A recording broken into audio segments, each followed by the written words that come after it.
secara lebih mendalam dan bahkan hingga ke level mencari tahu siapa pelaku fraud. Jadi bukan hanya indikasinya, misalnya tadi diindikasikan ada penyimpangan harga yang tadinya harganya misalnya 100.000 menjadi 150.000, itu baru indikasi awal. Tapi kalau forensik langsung ingin mengetahui siapa pelaku terhadap markup harga tersebut. Oleh karena itu, teknik audit forensik mirip dengan teknik yang digunakan detektif untuk menemukan pelaku tindak kriminal. Jadi kalau teman-teman bisa menguasai audit forensik ini, bisa digunakan untuk profesi, selain profesi audit adalah profesi yang lainnya, termasuk detektif untuk melakukan investigasi penemu pelaku kejahatan atau kriminal. Teknik-teknik yang digunakan antara lain metode kekayaan bersih, penelusuran jejak uang atau aset,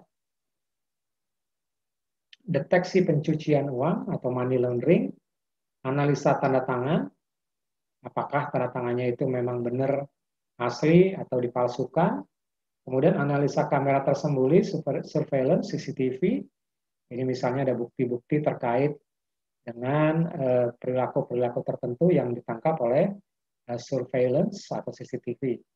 Kemudian wawancara mendalam, ya wawancara kita sudah bahas di minggu lalu, audit forensik lebih mendalam lagi. Kemudian yang terakhir adalah digital forensik dan sebagainya. Kalau digital forensik artinya sudah melibatkan tenaga ahli di bidang IT untuk memastikan apakah ada penyimpangan terhadap proses fraud yang terjadi. Kemudian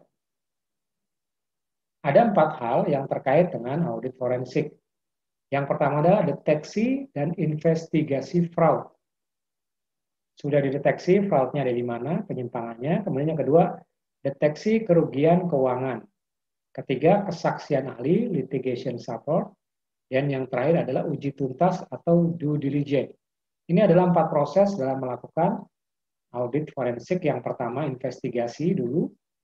Nah, sudah ada indikasi-indikasinya dalam investigasi.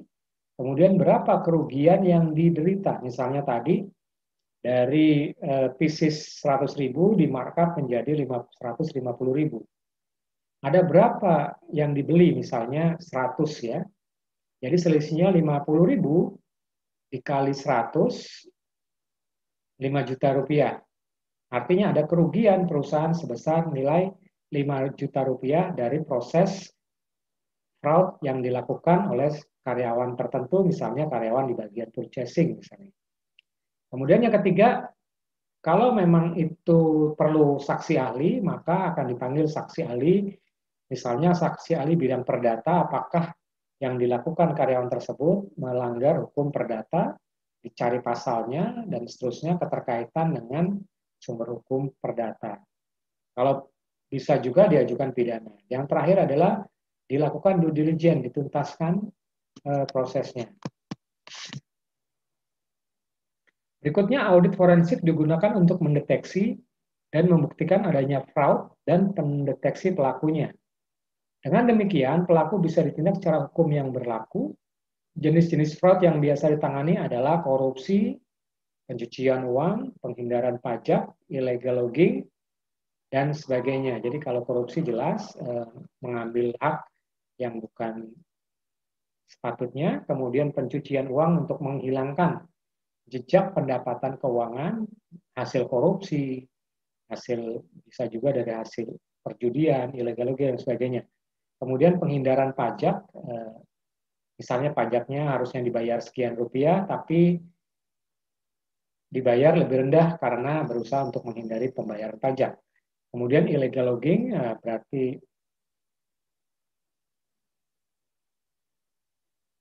pemotongan pohon atau penebangan pohon yang tidak sesuai dengan hukum yang berlaku, dan seterusnya. Audit forensik juga bisa digunakan untuk mendeteksi dan menghitung kerugian keuangan negara yang disebabkan oleh tindakan fraud, seperti yang tadi saya contohkan berapa nilai kerugiannya.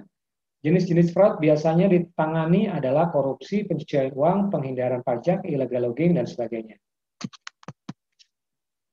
Seorang auditor forensik bisa menjadi saksi ahli di pengadilan. Auditor forensik yang berperan sebagai saksi ahli bertugas memaparkan temuan-temuan terkait kasus yang dihadapi, Tentunya hal ini dilakukan setelah auditor menganalisa kasus dan data-data pendukung untuk bisa memberikan penjelasan di muka pengadilan. Jadi teman-teman kalau menjadi profesi sebagai audit forensik, itu bisa menjadi saksi ahli atas pelanggaran-pelanggaran terkait dengan fraud atau penggelapan keuangan negara. Bisa menjadi saksi ahli. Uji tuntas atau due diligence adalah istilah yang digunakan untuk penyelidikan guna penilaian kinerja perusahaan atau seseorang, ataupun kinerja dari suatu kegiatan guna memenuhi standar baku yang ditetapkan. Uji tuntas ini biasanya digunakan untuk menilai kepatuhan terhadap hukum atau peraturan. Dalam praktek di Indonesia, audit forensik hanya dilakukan oleh auditor BPK, BPKP, dan KPK yang merupakan lembaga pemerintah. Jadi bukan sembarang orang yang bisa melakukan proses audit forensik karena memang perlu pelatihan khusus. Nah, di negara kita itu dilakukan oleh lembaga pemerintah mulai dari BPK, Badan Pemeriksa Keuangan, BPKP, dan Komisi Pemberantasan Korupsi yang memiliki sertifikat CFA Certified Fraud Examiners. Jadi bukan sembarang orang memang harus dilakukan proses pelatihan untuk mendapatkan sertifikat CFA baru bisa melakukan proses audit forensik. Sebab hingga saat ini belum ada sertifikat legal untuk audit forensik dalam lingkungan publik. Oleh karena itu, ilmu audit forensik dalam pernapasan Indonesia hanya digunakan untuk deteksi dan investigasi fraud, deteksi kerugian keuangan, serta untuk menjadi saksi ahli di pengadilan.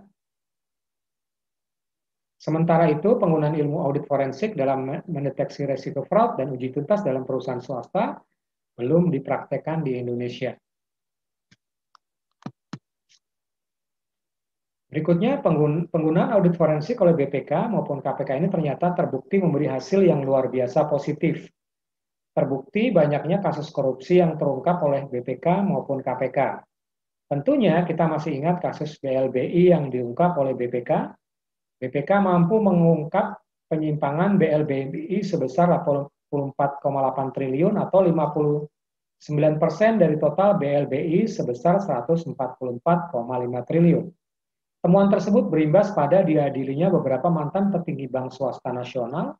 Selain itu juga ada audit investigatif dan forensik terhadap bailout Bank Senturi yang dilakukan BPK meskipun memberikan hasil yang kurang maksimal karena faktor politis yang sedemikian kental dalam kasus tersebut. Jadi memang untuk kasus ini bukan hanya secara teknis, tetapi memang kasus yang dibumbui oleh faktor-faktor politis sehingga tidak mudah untuk mengungkap karena banyak aktor-aktor politik yang membackingi kasus tersebut sehingga sulit untuk diberantas walaupun sudah dilakukan oleh para ahli forensik baik dari BPK, KPK maupun lembaga pemerintahan yang lainnya. Audit forensik yang digunakan setiap kali pengacara atau pejabat penegak hukum membutuhkan data yang dapat diandalkan tentang status keuangan partai atau kegiatan. Sebagai contoh, sementara mencapai penyelesaian perceraian, pengacara dapat meminta hakim ketua untuk mengizinkan audit forensik untuk mengungkap aset yang satu pasangan sedang mencoba untuk menyembunyikannya. Yang kedua, jika pejabat terpilih itu menerima suap atau korupsi. Yang ketiga adalah para CEO menduga adanya penggelapan dalam perusahaan. Jadi memang sangat spesifik sekali penggunaan audit forensik ya, selain di pemerintahan, kalau di perusahaan swasta memang belum ada audit forensik yang dilembagakan secara normatif, tetapi memang ke depan peran audit forensik ini akan sangat besar untuk mengungkap penyimpangan-penyimpangan baik di swasta maupun di pemerintahan. Berikutnya ada 6 faktor terkait dengan proses audit forensik.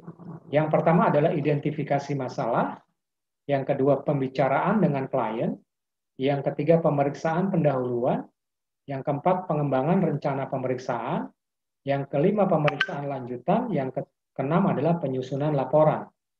Jadi ini adalah 6 proses dalam pelaksanaan audit forensik.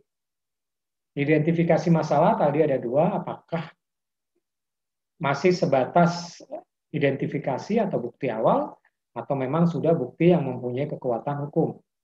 Kemudian dilakukanlah pembicaraan dengan klien yang akan dilakukan proses audit.